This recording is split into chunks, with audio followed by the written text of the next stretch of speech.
Halo semuanya, perkenalkan, nama saya adalah Advent Gabriel Nenggolan. Saya adalah salah satu mahasiswa ilmu komunikasi dari Universitas Amikom Yogyakarta.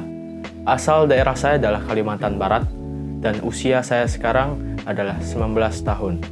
NIM saya sebagai mahasiswa 22963526. Oke, di video kali ini aku akan menjawab beberapa pertanyaan untuk memenuhi tugas ujian akhir semester dari mata kuliah kepemimpinan. Pertanyaannya ada beberapa yang harus semua yang kujawab. Yang pertama, seandainya jika saya menjadi pemimpin di sebuah organisasi kampus atau dimanapun, saya akan menjelaskan tentang semua visi misi saya, strategi saya, terus juga bagaimana saya memulai proses pemimpin saya dan lain-lainnya. Oke, yang pertama saya akan menjelaskan terlebih dahulu. Saya adalah mahasiswa yang cukup aktif di kampus. Saya juga mengikuti salah satu organisasi mahasiswa, yaitu komunitas multimedia di Amikom, dan saya sebagai anggotanya di sana. Nah, seandainya saya menjadi pemimpin atau ketua dari organisasi tersebut, saya akan menjabarkan semua jawaban dari pertanyaan itu. Sebelum itu saya akan menjelaskan organisasi mahasiswa apa yang ingin saya pimpin. Organisasi ini bernama KOMA. KOMA itu singkatan dari Komunitas Multimedia Amikom. Nah, mereka ini merupakan suatu organisasi dalam unit kegiatan mahasiswa yang bergerak di bidang multimedia. KOMA memiliki 4 divisi keilmuan, yaitu graphic design, UI UX design, juga ada divisi film, dan terakhir itu adalah divisi animasi. Nah, KOMA ini berdiri dan diresmikan menjadi unit kegiatan mahasiswa oleh Lembaga Universitas Amikom Yogyakarta pada tanggal 27 Mei 2001 dengan surat keputusan Pembantu Direktur 3 Universitas Amikom Yogyakarta. Nah, seperti itulah organisasi mahasiswa yang ingin saya pimpin. Kali ini saya akan menjawab pertanyaan tentang visi, misi, dan strategi saya jika saya menjadi pemimpin di organisasi tersebut. Visi saya yang pertama adalah menjadikan komunitas multimedia yang diakui secara nasional untuk inovasi dan kreativitas dalam produksi film, animasi, desain grafis, serta UI UX design. Misi saya meningkatkan kualitas dan kreativitas anggota dalam berbagai bidang multimedia. Yang kedua, menghasilkan karya-karya multimedia yang berkualitas tinggi dan berdampak positif.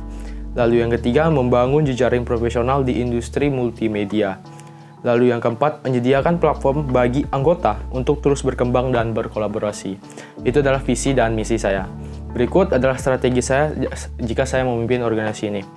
Yang pertama, strategi saya adalah mengadakan workshop dan pelatihan rutin untuk meningkatkan keterampilan anggota di setiap divisinya.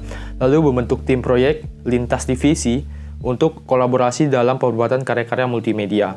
Lalu yang ketiga, membangun kemitraan dengan industri terkait dan menghadirkan pembicara, tamu, atau narasumber yang memiliki nilai tinggi gitu.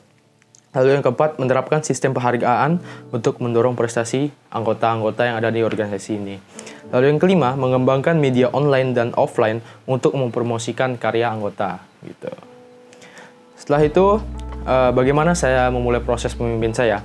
Nah, saya pertama akan mengidentifikasi kekuatan dan kelemahan masing-masing dari divisinya. Lalu saya akan merapatkan hubungan dengan anggota dan tim inti. Lalu yang ketiga, merencanakan agenda dan tujuan jangka pendek serta jangka panjang. Lalu yang keempat, saya akan memahami kebutuhan dan harapan seluruh anggota. Lalu yang terakhir, saya akan membangun komunikasi yang terbuka. Berikut proses jika saya memimpin organisasi ini. Lalu bagaimana saya menjelaskan kepada anggota agar mereka paham? Yang pertama, saya akan melakukan sosialisasi visi dan misi dan tujuan saya melalui rapat umum atau presentasi. Setelah itu, saya akan bisa menggunakan media kreatif sebagai promosi. Contohnya itu kayak video atau materi visual untuk mendukung penjelasan. Lalu yang ketiga, saya akan mengadakan sesi diskusi dan pertanyaan untuk memastikan pemahaman setiap anggotanya paham gitu. Lalu yang terakhir, saya akan melibatkan seluruh anggota dalam proses perencanaan dan pengambilan keputusan. Ya, ini contohnya seperti musyawarah gitu. Lalu bagaimana saya menghadapi masalah dalam internal maupun eksternal? Nah, contoh masalah dalam internal itu salah satunya adalah ketidakseimbangan beban kerja antar divisi. Nah, bagaimana saya menyelesaikannya atau solusinya bagaimana? Solusi saya adalah merevisi struktur organisasi dan melakukan evaluasi kinerja secara rutin. Setelah itu ada masalah eksternal. Masalah eksternal itu contohnya misalnya tidak mendapatkan dukungan keuangan dari pihak luar. Nah, solusi dari saya akan mendiversifikasi sumber pendanaan dan mencari sponsor atau donatur yang berpotensial. Nah, yang terakhir nih, gaya kepemimpinan apa yang saya pakai untuk memimpin sebuah organisasi ini? Gaya kepemimpinan yang saya pakai adalah gaya transformasional. Nah, artinya saya ini akan menginspirasi dan membimbing anggota untuk mencapai visi bersama, terus mendorong inovasi dan kreativitas, terus memberikan motivasi yang kuat dan berfokus pada pengembangan individu. Nah, contohnya melibatkan anggota dalam sesi brainstorming untuk ide-ide proyek baru, memberikan dukungan langsung kepada anggota yang menunjukkan potensi dan selalu menjaga komunikasi terbuka.